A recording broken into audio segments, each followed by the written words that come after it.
कभी सोचा है कि एक नीली बिल्ली और 3 कॉकरोचों के बीच की ये कभी न खत्म होने वाली भागदौड़ इतनी मजेदार क्यों लगती है? आज हम ऑगी और कॉकरोच के पीछे छिपे जीनियस को समझने वाले हैं। देखिए, ये सिर्फ एक कार्टून नहीं है, बल्कि पूरी तरह से जो अराजक कॉमेडी होती है ना, उसका एक मास्टर क्लास है।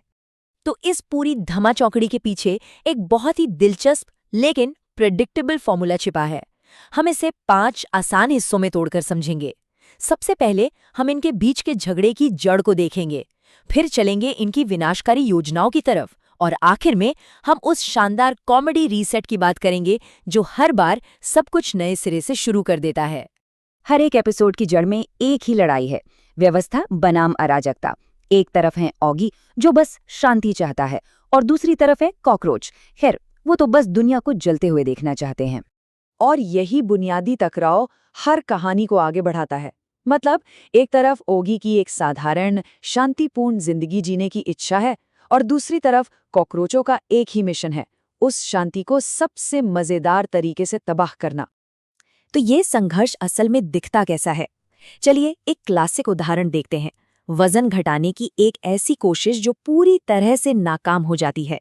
यहीं पर हमें इस शो का कॉमेडी ब्लूप्रिंट देखने को मिलता है। ये हमेशा एक सरल लक्ष्य से शुरू होता है, इस केस में वजन कम करना। फिर कॉकरोच बीच में आते हैं, प्लान को हाईजैक कर लेते हैं, उसे हद से ज्यादा खींच देते हैं और उसे पूरी तरह से एक तबाही में बदल देते हैं। ये एक 5 स्टेप्स का चक्र है जो हर बार काम करता है। और कॉकरोचों के इरादों पर कभी कोई शक नहीं होता।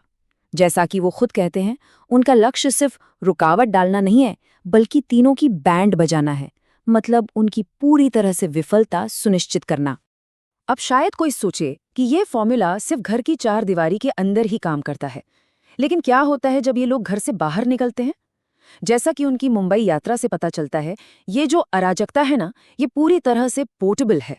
योजना तो काफी सीधी साधी लगती है ना? मुंबई के लिए उड़ान भरो, एक ऑटो रिक्शा पकड़ो और वर्ल्ड कप फाइनल देखो। भला इसमें क्या ही गलत हो सकता है?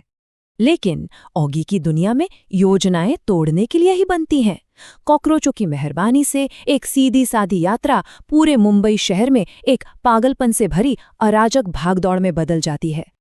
और बात इस हद तक पहुंच जाती है कि ये कहना मुश्किल हो जाता है कि ये क्रिकेट का मैच है या बिल्ली और कॉकरोचों का। मतलब, जो असल लक्ष्य था वो उनकी कभी न खत्म होने वाली लड़ाई में पूरी तरह से खो जाता है। ये फॉर्मूला सिर्फ साधारण कामों तक ही सीमित नहीं है।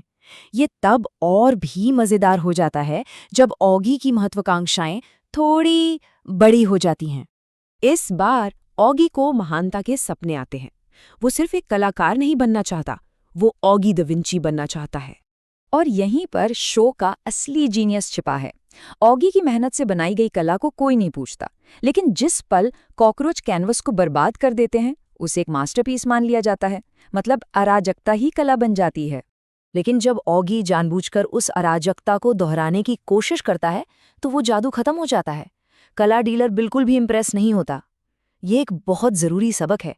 असली बिना सोची समझी अराजकता की नकल नहीं की जा सकती। और अब वो आखिरी चीज जो इन सभी कहानियों को एक साथ जोड़ती है, द ग्रेट कॉमेडी रीसेट। जरा देखिए कि हर एडवेंचर का अंत कैसे होता है। स्टीम मशीन घर को तबाह कर देती है, लेकिन अंत में वे वैसे ही मोटे हो जाते हैं जैसे शुरू में थे। मुंबई की यात्रा शहर में हंगामा मचा देती है, लेकिन वे घर ऐसे लौटते हैं जैसे कुछ हुआ ही न हो। तबाही चाहे कितनी भी बड़ी क्यों न हो, स्टेटस को हमेशा लौट आता है। यही इस शो का सुनहरा नियम है, शून्य परिणाम। कोई कभी नहीं जीतता, कोई कभी नहीं हारता, जिसका सीधा सा मतलब है कि पागलपन का ये चक्र अगले एपिसोड में फिर से और फिर से शुरू हो सकता है। तो इन सब का क्या मतलब निकलता है? इस कभी न खत्म होने वाले चक्र का, इस अराजकता और रीसेट के फॉर्मूले का असली निचोड़ क्या है? असली राज ये है, कॉमेडी सिर्फ हंगामे में नहीं है, कॉमेडी इस पक्की गारंटी में है कि अंत में सब कुछ ठीक हो जाएगा। देखने वालों को पता है कि चाहे कुछ भी हो जाए, ब्रह्मांड खुद को रीसेट कर देगा, बेवकूफ़ी के अगले दौर के लिए बिल्कुल तैयार। शायद यही ऑगी का स्थायी आकर्षण है, एक ऐसी दुनिया में भाग जाना जहां किसी भी काम का कोई स्थायी परिणाम नहीं होता। यह एक आदर्श खेल का मैदान है जहां अराजकता बिना किसी असली दांव के हमेशा के लिए राज कर सकती है। और क्या ये थोड़ा सुकून देने वाला नहीं है?